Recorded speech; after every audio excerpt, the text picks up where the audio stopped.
Hello everyone and welcome back to another video of synthetic fibers and plastics. I am Kaushalya Vaishnav and today we will continue the previous part. If you have not seen part first and second, then check it out once. In part third we will study about plastics and the environment. तो आज हम plastics और environment के बारे में पढ़ेंगे. When we go to the market, we usually get things wrapped in plastic or packed in polythene bags. That is one reason why plastics waste keep getting accumulated in our homes.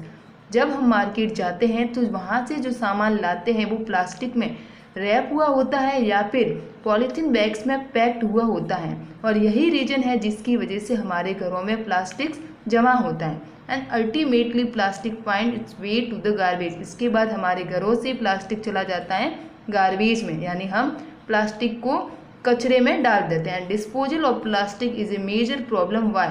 और लेकिन जो plastic का disposal होता है वो क्या है, एक मेजर प्रॉब्लम है. क्यों होता है इसके पीछे? A material which gets decompose through natural process such as action by bacteria is called biodegradable. जो भी मटेरियल बैक्टीरिया के नेचुरल प्रोसेस से इजीली डिकम्पोज हो पाए ऐसा मटेरियल क्या कहलाता है, biodegradable. And material which is not easily decompose by natural process is term non biodegradable. और जो भी मटेरियल बैक्टीरिया के नेचुरल प्रोसेस से इजीली डिकम्पोज ना हो पाए ऐसा मटेरियल क्या कहलाता है, non biodegradable.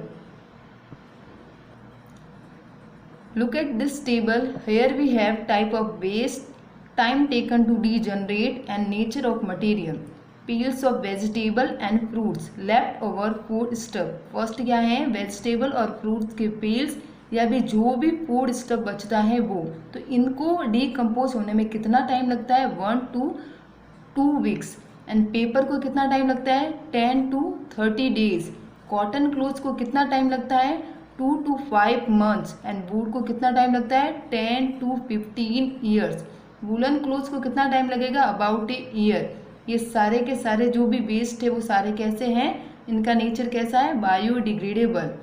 And next, tin, aluminium and other metal cans. और जो टीन, एल्यूमिनियम और दूसरे जो भी मेटल के जो डिब्बे हैं उनको कितना टाइम लगता है डिकम्पोज होने में, 100 to 500 years. And plastic bags, इनको कितना टाइम लगता है, सेवरल ईयर्स. ये दोनों ही कैसे हैं नेचर वाइज, नॉन बायोडिग्रेडेबल. तो ये इनका टाइम था कि इनको कितना टाइम लगता है डिकम्पोज होने में और क्या इनका नेचर है. Since plastic takes several year to decompose it is not environment friendly. It causes environmental pollution. जो प्लास्टिक है उसको डिकम्पोज होने में सेवरल ईयर लग जाते हैं, इसीलिए ये एनवायरमेंट का फ्रेंडली नहीं है और इसकी वजह से एनवायरनमेंट में क्या होता है, पोल्यूशन होता है. Besides the burning process in the synthetic material is quite slow and it does not get completely burned easily. इसके अलावा जो सिंथेटिक मटेरियल है उनका प्रोसेस जब उनको बर्न करेंगे तो उनका प्रोसेस कैसा होता है, स्लो डाउन होता है. तो ये जो सिंथेटिक मटेरियल है वो धीरे धीरे बर्न होते हैं, तो ये बर्न धीरे धीरे होंगे तो ईजीली बर्न ये नहीं हो पाएंगे. And in the process it release lot of poison fumes into the atmosphere causing air pollution. और इस प्रोसेस में जब वो बर्न होते हैं तो इस प्रोसेस में वो क्या रिलीज करते हैं, पॉइजन्स फ्यूम रिलीज करते हैं जो क्या करते हैं, एटमॉस्फेयर में एयर पोल्यूशन फैलाते हैं. ये एटमॉस्फेयर में एयर पोल्यूशन का एक कॉज है. अब ये फ्यूम्स होते क्या हैं, तो fumes are basically strong smell of gas which is very harmful to us. How can this problem be solve. अब इस प्रॉब्लम को हम कैसे सॉल्व कर सकते हैं, तो avoid the use of plastics as far as possible. तो हमको प्लास्टिक का यूज़ क्या करना है, कम से कम करना है. And make use of bags made of cotton और jute when you go for shopping.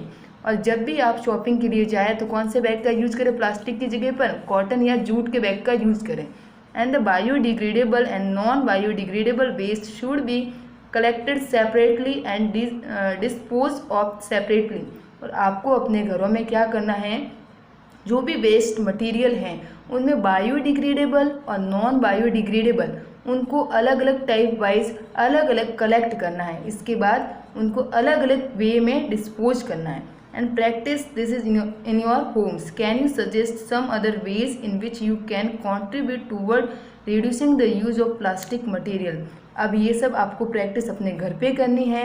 इसके अलावा प्लास्टिक मटेरियल को कम करने के लिए क्या सजेशन आपके पास है या आप सजेशन अपने दे सकते हैं। And it is better to recycle plastic waste. Most of the thermoplastics can be recycled. Make a list of items that can be recycled. However, during recycling, certain coloring agents are added.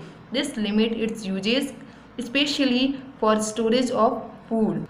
जो भी plastic waste material हमारे घर पे हैं उनका हम recycle करके उनका यूज कर सकते हैं। अब प्लास्टिक कितने टाइप के होते हैं ये हमने पढ़ा था कि थर्मोप्लास्टिक्स होते हैं और थर्मोसेटिंग होते हैं। जो थर्मोप्लास्टिक्स होते हैं उनको रीसाइकल कर सकते हैं।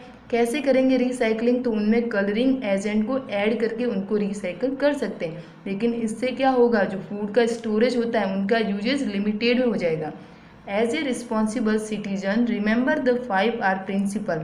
एक रिस्पॉन्सिबल सिटीजन होने के नाते आपको 5R प्रिंसिपल को यूज करना है। अब 5R प्रिंसिपल है क्या? तो reduce, reuse, recycle, recover and refuse. Reduce means plastic को कम यूज करें, रीयूज यानी कि फिर से उसका यूज करें, एंड रिसाइकल यानी कि उसमें कलरिंग एजेंट को ऐड करके उसका फिर से यूज करें, एंड रिकवर यानी फिर से कवर करके उसका यूज करें, एंड रिफ्यूज यानी कि प्लास्टिक का जितना पॉसिबल हो कम से कम ही उसका यूज करें। Developed habits which are environment friendly. और ये हैबिट्स हमें अपने आप में डेवलप करनी है ताकि ये एनवायरनमेंट फ्रेंडली हो पाए। And have you ever seen a garbage dump where animals are eating garbage? क्या आपने बड़े बड़े गार्बेज डंप देखे हैं जहाँ पे जो एनिमल्स होते हैं इन गार्बेज को खाते हैं? In the process of eating the food waste they swallow material like polythene bags and wraps of food. इस प्रोसेस में वो क्या करते हैं, फूड को खाते हैं तो फूड से जो प्लास्टिक्स है, पॉलीथीन है, रैप हुआ है, उसको भी खा लेते हैं। Can you imagine the consequences? क्या आपने इसका रिजल्ट सोचा है? The plastic material chokes the respiratory system of this animal और form a lining in their stomachs and can be the cause of their death. लेकिन इससे क्या होगा कि ये उनके स्टमक में जाकर एक ऐसी लेयर क्रिएट करेगा कि उनका जो रिस्पिरेटरी सिस्टम है वो क्या हो जाएगा, बंद हो जाएगा। इसकी वजह से उनकी डेथ भी हो सकती है। Polybags carelessly through here and there are responsible for closing the drains. जो भी पॉलीबैग्स हम इधर उधर फेंकते हैं ये क्या करेंगे, क्लोगिंग करेंगे ड्रेन्स को, यानी कि जो भी नालियाँ है उसको बंद कर देंगे। Sometimes we are very careless and throw the wrappers of chips, biscuit and other eatable on the road, on a park और पिकनिक प्लेसेस। कभी कभार हम क्या था, हम इतने केयरलेस हो जाते हैं कि जो चिप्स है, बिस्किट है या फिर जो भी ईटेबल फूड मटेरियल है उनके जो रैपर्स है वो हम रोड पे फेंक देते हैं या पार्क्स में फेंक देते हैं या पिकनिक प्लेसेस पे फेंक देते हैं। Should we not think twice before doing so? ऐसा करने से पहले कि हमको सोचना नहीं चाहिए? As a responsible citizen what major do you suggest to keep public places clean and free of plastics? एक रिस्पॉन्सिबल सिटीजन होने के नाते आप क्या सजेस्ट करेंगे कि पब्लिक प्लेसेस जो हैं वो क्लीन हो पाए और प्लास्टिक से फ्री हो पाए? अब हम इन चैप्टर के क्वेश्चन आंसर को देख लेते हैं। Question 9th. Rana want to buy a shirt for summer.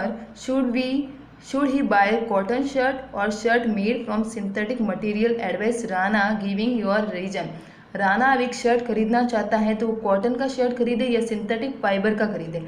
तो राना को आप क्या सजेस्ट करेंगे? तो आंसर में क्या लिखना है, Rana should buy A cotton shirt for the summer and not a synthetic shirt. Cotton is a good absorber of water, so he can absorb the sweat and expose it to environment. Thus it helps in evaporating the sweat and helps in cooling our body.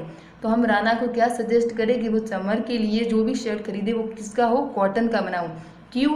Cotton क्या है, एक good absorber है water का, जो क्या करेगा, sweat को absorb करेगा और इसको एक्सपोज करेगा एनवायरनमेंट में। इसकी वजह से जो स्वेट की इवेपोरेटिंग होगी और हमारी बॉडी कैसी हो जाएगी, कूल हो जाएगी। इसके साथ ही क्वेश्चन 10th भी आपको करना है। Give examples to show that plastic are non corrosive in nature. अब आपको एग्जाम्पल के थ्रू समझाना है कि जो प्लास्टिक वो नेचर वाइज नॉन कोरेसिव है। तो answer, plastic do not react with water, air and chemical, so they are non corrosive in nature. Plastic किसके साथ रिएक्ट नहीं करता है, एयर, केमिकल्स और वाटर के साथ, इसलिए कैसा है, non corrosive in nature. For an example the chemicals which are use for cleaning are store in plastic बोतल। केमिकल को किसमें अपन स्टोर करते हैं, प्लास्टिक बोतल्स में। वो क्यों करते हैं, क्योंकि वो रिएक्ट नहीं करता है, इंस्टेड ऑफ मेटेलिक कंटेनर्स। यह है क्वेश्चन 10th का आंसर। इसके बाद आपको करना है question number 11। Should the handle and bristles of toothbrush be made of the same material. जो हैंडल्स होते हैं और ब्रिसल्स होते हैं टूथब्रश के, वो क्या सेम मटेरियल से बने होते हैं। The handle and bristles of a toothbrush should not be made of same material, as the handle of the toothbrush should be hard and strong, while the bristles should be soft and flexible. तो toothbrush है उसके जो handle होता है वो तो कैसा होता है, हार्ड होता है और स्ट्रॉन्ग होता है, जबकि जो इसके ब्रिसल्स होते हैं वो कैसे होते हैं, सॉफ्ट एंड फ्लेक्सिबल। इसीलिए दोनों ही सेम मटेरियल के बने हुए नहीं होते। यह है 11th का आंसर। इसके बाद करना है आपको 12th question. Avoid plastics as far as possible, comment on this advice. जितना हो सके प्लास्टिक को अवॉइड किया जाए, इस पर क्या कमेंट हो सकता है। Answer, we should avoid plastics as far as possible because plastics are non biodegradable in nature and once introduced into the environment they cause pollution. If burnt they release poison gas and the plastics bag thrown in the garbage dump are swallowed by animals, choke their respiratory system and causes fatty disease in animals. ये आज ही हमने पढ़ा था कि plastic क्या होते हैं, nature wise non biodegradable होते हैं। जब ये एनवायरनमेंट में जलते हैं तो क्या होते हैं, बर्न होने की वजह से ये एक पॉइजन गैस को रिलीज करेंगे, जो क्या करेगी, उस एटमॉस्फेयर में पोल्यूशन फैलाएगी। और अगर ये प्लास्टिक गार्बेज में मिल जाते हैं तो जो भी एनिमल्स इसको खाएगा तो उसमें क्या हो जाएगा, उसका रेस्पिरेटरी सिस्टम है वो चॉक हो जाएगा, यानी बंद हो जाएगा, और इसकी वजह से उनकी डेथ भी हो जाती है। यह है 12th का answer. Question 14। Manufacturing synthetic fibres is actually helping conservation of forest, comment. Synthetic fibres का जो मैन्युफैक्चर होगा तो इसकी वजह से जो फॉरेस्ट है उनका कंजर्वेशन होगा। तो इसका कंजर्वेशन कैसे होगा, इस पर कमेंट कीजिए। तो आंसर में क्या लिखेंगे, the manufacturing of synthetic fibre is helpful in the conservation of forest because if we use natural fibers the raw material for them have to be derived from the plant which require cutting of the lots of trees. This proved to be helpful in the conservation of forest. जब हम natural fibres का use करेंगे तो इसके लिए raw material की ज़रूरत होगी, और रॉ मटेरियल कहाँ से मिलेंगे, प्लांट से मिलेंगे, और इसके लिए हमें ट्रीज़ को कट करना पड़ेगा, उनको काटना पड़ेगा, और इससे ये प्रूव होता है कि नेचुरल फाइबर्स की बजाय हम सिंथेटिक फाइबर को मैन्युफैक्चर करें तो इससे फॉरेस्ट का क्या हो सकता है, कंजर्वेशन हो सकता है। ये करेक्ट है। अब ये है 14 का आंसर। इसके साथ एक 15 क्वेश्चन करना है, उसके आंसर में आपको क्या लिखना है मैं बता देती हूँ। Describe an activity to show that thermoplastic is a poor conductor of electricity. एक एक्टिविटी की हेल्प से आपको ये शो करना है कि जो थर्मोप्लास्टिक है वो पुअर कंडक्टर होता है इलेक्ट्रिसिटी का। तो आंसर में आपको क्या लिखना है, in order to show that thermoplastic is a poor conductor of electricity we will design a circuit. इसके लिए हम एक सर्किट की हेल्प से इसको समझेंगे। For that we need bulb, some wire, a battery, a piece of metal and a plastic pipe. इसके लिए हमको कितनी चीज़ों की ज़रूरत है, bulb, wire, battery, piece of metal और प्लास्टिक के पाइप की। After setting the experiment, switch on the current. We will observe that the bulb glow in the former case and in the latter case the bulb does not glow. Hence, a plastic pipe is shown to be poor conductor of electricity. पहले वाला जो भी circuit बनेगा उसमें क्या होगा, उसमें current pass होगा, इसलिए उसमें बल्ब ग्लो होगा कि वहाँ पे हमने किसका यूज़ किया था, मेटल का। और दूसरे वाले जो भी सर्किट है उसमें बल्ब ग्लो नहीं हो पाएगा क्योंकि हमने वहाँ पे किसका यूज़ किया है, प्लास्टिक के पाइप का, जो क्या है एक थर्मोप्लास्टिक है, और वो उसमें बल्ब ग्लो नहीं हो पा रहा है, इसलिए हम उसे क्या कहेंगे इससे कि वो क्या होता है, पुअर कंडक्टर होता है इलेक्ट्रिसिटी का। तो इसमें आपको इस आंसर के साथ साथ दो सर्किट भी बनाने हैं। अब वो सर्किट कैसे है मैं एक बार आपको दिखा देती हूँ। सो क्वेश्चन 15 में आपको दो सर्किट्स बनाने हैं। फर्स्ट वाले में यहाँ लिखना है मेटल, बैटरी, स्विच, और यहाँ पे बल्ब होगा वो ग्लो होगा। इसके बाद दूसरे सर्किट में यहाँ लिखना है प्लास्टिक पाइप, बैटरी, स्विच, और यहाँ पे बल्ब ग्लो नहीं होगा। क्यों नहीं हो रहा है, क्योंकि प्लास्टिक पाइप क्या है, पुअर कंडक्टर इलेक्ट्रिसिटी का, और मेटल क्या होता है, गुड कंडक्टर होता है इलेक्ट्रिसिटी का। तो ये है 15 का आंसर। इसके बाद आपको करना है 13 क्वेश्चन। फर्स्ट पॉलिस्टर, इसका आंसर क्या होगा डी।